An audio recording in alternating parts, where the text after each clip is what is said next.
যদি প্রচলিত একটা জিনিস বলি সেটা হচ্ছে ডিভোর্স অনেক বেশি হয়। আর এই ডিভোর্সটি হয় হচ্ছে একটা বাচ্চা নেওয়ার পরে। এই জিনিসটা মানুষ কেন করে আমি বুঝি না। তোরা বিয়ে করছিস ভালো কথা, প্রত্যেকে বিয়ে করে ঠিকঠাক সুন্দর মতো সংসার চলে, কিন্তু একটা বাচ্চা নেওয়ার পরে হয় কি ওই সংসারটা বেশি দিন টিকে না। আসলে এটা কেন হয় আমি জানি না, কিন্তু একটা কথাই বলবো যে দেখেন আপনারা হচ্ছেন স্বার্থপর যারা কিনা বাচ্চা নেওয়ার পরে আপনারা চিন্তা করেন যে স্বামী স্ত্রী একজন আরেকজনকে ছেড়ে দিব। কেন স্বার্থপর? আপনারা তো বাচ্চার কথা চিন্তা করলেন না। এই যে একটা বাচ্চা আপনারা দুনিয়াতে আনলেন, সে যে মা হারা হবে বা বাবা হারা হবে, এই দিকটা তো আপনাদের ভাবা উচিত, চিন্তা করা উচিত। যদি আপনারা যদি দিন শেষে চিন্তা করেন যে আমরা একজন আরেকজনের সাথে থাকবোই না, তাহলে মাঝখানে কেন একটা বাচ্চার জীবন নষ্ট করেন? এটা নিয়ে কিন্তু আমি অনেকবার ভিডিও বানাইছি। না পরকীয়া না, বলতে গেলে কি পরকীয়া চেয়ে বেশি হচ্ছে বুঝ জ্ঞান বেশি।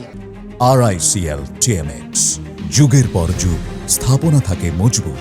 যেমন আবার কেউ ছাড় দেয় না। এখন শিক্ষা মানুষের মধ্যে অনেক বেশি।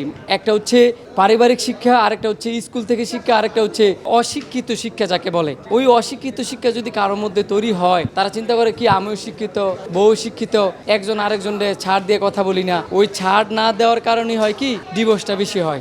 আল্লাহ পৃথিবীতে আমাদের মস্তিষ্কটারে এমনভাবে তৈরি করছে, এই মেশিনের উপরে পৃথিবীতে আর চেয়ে বড় মেশিন নাই। তো এই মেশিনটারে আমরা যত বেশি খাটাবো ওই মেশিন আমাদের তত বেশি ফল দিবে, জংকার পড়বে না। আপনি মেশিন যদি ফালা রাখেন জংকার পড়বে, আবার অতিরিক্ত চালু করলে দেওয়া যায় মেশিন নষ্ট হয়ে যাবে। কিন্তু এই মেশিনটারে যদি আপনারা খাটান কোনোদিন এটা জংও পড়বে না, নষ্ট হবে না মৃত্যুর আগ পর্যন্ত, যদি কিনা একটা মানুষ না মারা যায়। তো আমি চিন্তা করি কি একটা সমাজে গল্প দিতে হবে। গল্প যদি আমি না দিই তাহলে মানুষ আমাকে ভালোবাসবে না।